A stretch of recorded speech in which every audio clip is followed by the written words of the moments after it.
여러분 안녕하세요. 한국증권TV 고유경입니다. 오늘은요, 여러분들께 깨알 같은 주식 투자 기법을 알려드릴 텐데요. 오늘은 주식회사 곽 부장의 곽영훈 부장님과 함께합니다. 안녕하세요. 안녕하십니까? 괜찮네. 네, 안녕하십니까? 네, 오늘 진짜 네. 깨알 같은 주식 투자 기법을 알려주신다고 했잖아요. 돈 벌어야지. 그럼요, 돈 벌어야죠. 예. 돈 벌려면 아주 좀 디테일해야 됩니다. 디테일한 주식 투자 기법을 알려주신다고 했으니까 여러분들 채널 고정하시고요. 네. 무슨 얘기부터 해볼까요? 종목 찾는 법. 네네네. 종목 찾는 법에 대해서 우리가 이제 어떤 프로세스를 가지고 우리가 종목 찾아내는지를 봐야 되겠죠. 네. 그래서 전체적인 흐름을 좀 말씀을 좀 드렸으면 좋겠다 이렇게 말씀드리겠습니다. 네, 그래서 어떻게 종목 찾는 기준 뭐가 네. 있을까요? 예, 아무래도 기준은요. 제가 늘 우리가 그 말씀을 드리듯이 시장 이슈를 점검해야 돼요. 이슈. 그렇죠. 그러니까 지금 뭐 예를 들어서 매크로 지표가 시장이 좋다, 나쁘다 이렇게 점검하는 것도 있고요. 시장이 전반적으로 흘러가는데 개별적인 어떤 트렌드, 지금 최근에 예를 들어서 뭐 조선주의 상승이라든가 반도체주의 상승이라든가 또 그리고 엔터주의 상승 네. 이런 거 있잖아요. 네. 이런 걸 다 파악을 하셔야 돼요. 그리고 또 정말 중요한 것은 기업의 개별적인 이슈도 파악을 해야 돼요. 어렵죠, 그죠? 그러면 예. 이 이슈 파악을 하려면 뉴스를 잘 보면 되나요? 그렇죠. 뉴스를 봐야 되는데 뉴스도 선별할 줄 알아야 돼요. 예를 들어서 뉴스도 기반영이 된 뉴스가 있을 거고 그리고 또 앞으로 반영이 될 만한 예를 들어서 수급적인 거 있잖아요. 뭐 11월 말에 MSCI 지수 편입이라든가 아니면 12월 달에 코스피 200 편입이라든가 이런 어떤 뉴스를 좀 가질 수도 있어야 돼요. 네. 쉽지 않은 거죠. 그거를 콕콕 집어드리겠다는 말씀이죠. 네, 네. 네. 그러면 이제 네. 뉴스를 잘 봐야 되고 네. 선별을 해야 된다. 네. 어떻게 기준을 잡는지부터 한번 알아볼게요. 네, 그래서 지금 일제 아까 제가 처음에 말씀드린 것처럼 매크로에 대한 지표를 봐야 되잖아요.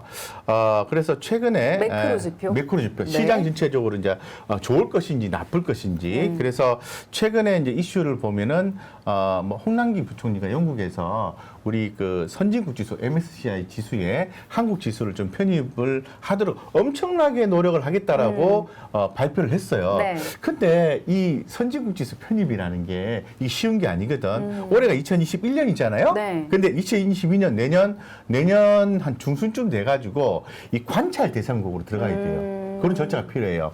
관찰 대상으로 딱 들어가면은 요게 또 시간이 또 걸려요. 최종적으로 2024년에 MSCI 선진국 지수로 빨라야 그때 편입되기 때문에. 빨라야 2024년. 예. 근데 우리가 거기서 그건 뭐 효과 별로 없겠네 이렇게 생각을 보는 것보다는 우리가 그만큼 시장 체력이 되니까 신흥국에서 벗어나서 선진국으로 가겠다 이런 어떤 보시는 거죠. 자, 이 뉴스는 어떤 뉴스예요? 사전에 반영된 게 아니라 앞으로 그렇게 가겠다라는 부분이거든요. 그쵸. 그거 하나 체크해야 되는 거예요. 그죠? 하나. 네. 예를 들어서 말씀드린 거예요.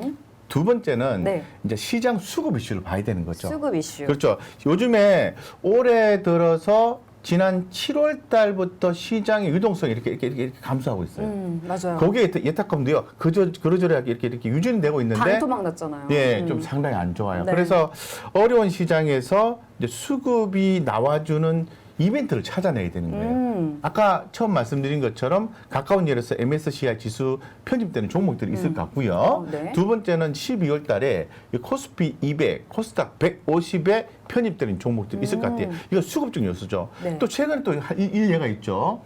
최근에 그 메타버스 관련된 종목들이 아주 핫하게 움직였잖아요. 그 어떤 이슈가 있을까요? 그 ETF 4종이 출시됨으로 맞아요. 인해서 수급이 쫙 들어와 준다는 메타버스 거죠. ETF. 그렇죠, 네. 그렇죠. 그러한 수급 이슈를 찾아내야 된다는 거예요. 자, 그럼 그렇게 매크로 지표 좋고 수급 이슈 좋아. 그럼 종목이 다 갑니까? 아니요. 아니죠. 아니죠. 실제로 그 뭐 뒤에서 한 번 더 말씀을 드리겠습니다만은 네. 편입이 예정된 종목도요. 주가가 못 올라가는 종목이 있어요. 근데 예정된 종목 중에서 잘 가는 종목도 있어요. 네. 그래서 그런 어떤 기업의 세 번째 기업의 개별 이슈가 또 중요해요. 네. 기업의 개별 이슈는 뭐가 있어요? 실적. 그럼 실적이 확정치로 나오면 주가 다 반영된 거잖아요. 컨센서스를 봐야 되는 거죠. 예정. 그렇죠. 네. 그러니까 컨센서스는 매일 나와요. FM가에 대해서 매일 데이터가 제공이 되고 증권사마다 컨센서스가 어떤 날은 올라와 있고 어떤 날 떨어져 있고 이게 반복이 돼요.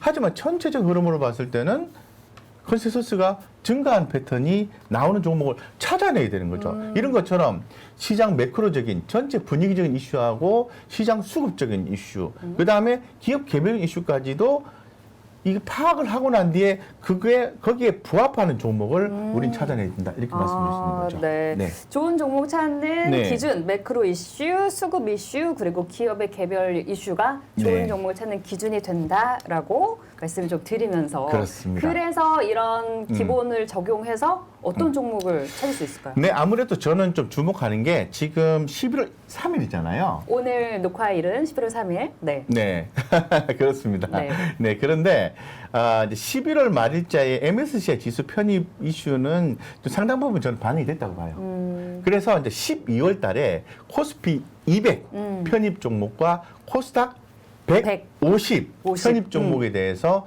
관심을 갖자라고 말씀을 드리고 싶어요.